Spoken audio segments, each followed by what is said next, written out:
მარიამ ნანა სანდერსის ადვოკატმა რამდენიმე წუთის წინ დატოვა ზაჰესის წინასწარი მოთავსების იზოლატორი და გაირკვა, რომ ნანა სანდერსისთვის მის დაკავება მოულოდნელი იყო, თუმცა გაიხსენა ერთი მნიშვნელოვანი დეტალი, ის ემიგრანტი არის, რომელიც გერმანიაში ცხოვრობდა 1 ოქტომბერს ჩამოვიდა საქართველოში იმისთვის, რომ დიდ შეკრებაში 4 ოქტომბერს მონაწილეობა მიეღო და როგორც ადვოკატს უთხრა, ჯერ კიდევ გერმანიაში უკავშირდებოდნენ მას, ემუქრებოდნენ, რომ დაიჭერდნენ და მუქარის შემცველი გზავნილები გაგრძელდა მას შემდეგ, რაც საქართველოშიც ჩამოვიდა. ახლა საინტერესოა, ვინ ურეკავდა, ვინ აშინებდა სამოქალაქო აქტივისტს, როგორც ადვოკატმა გითხრა, საგამოძიებო უწყებისთვის ნანა სანდერს მიმართული არ აქვს, თუმცა მას აქვს შენახული მონაცემები, თუ რა ნომრიდან შედიოდა მასთან მუქარის შემცველი გზავნილები. შესაბამისად საინტერესოა ახლა საგამოძიებო უწყება დაინტერესდება თუ არა ამ განცხადებით, რომელსაც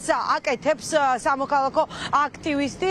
როგორც უფლებადამცველმა გითხრა, აქციაზე რა თქმა უნდა სანდერს იმყოფებოდა, ის უჭერს ქვეყნის ევროპულ მომავალს მხარს, უნდა ცვლილებები ქვეყანაში, თუმცა ვერ წარმოუდგენია რა შეიძლება იყოს ბრალდება, რომელსაც სავარაუდოდ დღეს გვიან ღამეს აუყენებენ სწორედ დაკავებულ სამოქალაქო აქტივისტს.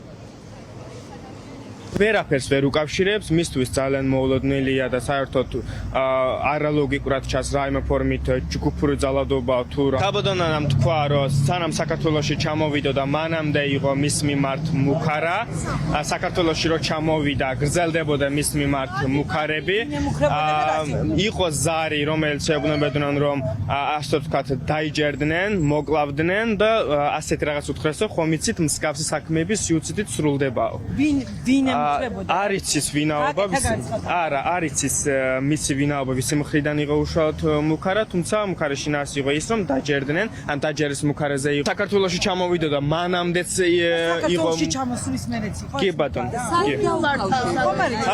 აი ვინ ტელეფონზე დაუკავშირდნენ, ოღონდ უშუალოდ ვის არა, ზარით დაუკავშირდნენ, თუმცა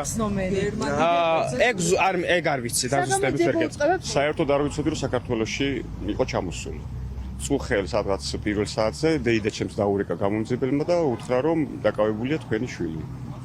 და წამოვიდით რაიონიდან ჩამოვიყვანე ეხლახანს. გერმანიაში, კი. ბოლო რამდენიმე დღეა ჩამოვიდა აქციაზე. შეიძლება არ ვიცი. ცოტა აქტიური კი იყო მაგ ხრივ. ეები ნახეთ, რაც აქვს ამისინა. არა, აი არ მინახია საერთოდ არაფერი. დედასთან ქონდა კომუნიკაცია. და რა შეუბნება? უელოდა ამ თვეში, მაგრამ ზუსტად ესე რომ უკვე ჩამოსული თუ იყო, ისიც არ ვიცოდით. და უნდა როგორ მოიქცეთ, არ ვიცით. ისიც არ ვიცი ბრალს რა შედებენ, რა მოხდა, რანაირად არ ვიცი.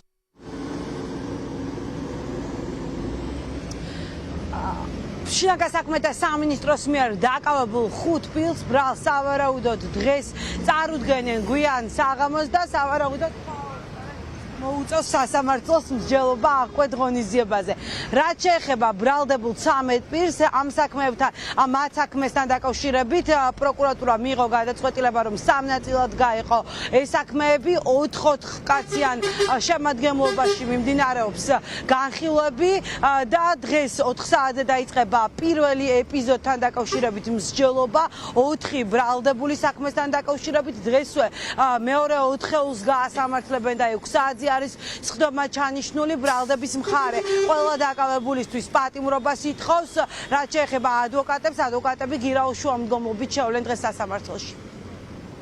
რამდენიმე პოლიციელი შონება არის, ნეიტრალური საფრთხის კერერის საქმეში, ყველა არის პოლიციელის შონება, საპატრულო პოლიციელების შონება, რომლებიც რა თქმა უნდა, სრულ ინფორმაციას აწოდებენ გამოძიებას შეცდომაში შეყვანის მიზნით. ის ერთი ეპიზოდი არის, სადაც დავითი დგას ჭიშკართან, ანუ რომელიც ესე ვთქვათ დაზიანდა, მაგრამ დავითი არანაირ მოქმედებას არ ახორციელებს უკანონოს, მე რომ რამე უკანონოს ჩადენის სურვილი მქონდა, არც კამერების უნდა დაგდებოდი და სახესაც რა თქმა უნდა მინიმუმ შევეცდებოდი, პირდაპირ მაინც გამაკეთებინა. ადამიანებთან ერთად ჩავიდა იქ, მასასთან კონკრეტულ მასასთან ერთად, მაგრამ ეს იყო მისი პროტესტი იყო ეს და არც ეგ ადამიანს იქ მყოფს არ იცნობს.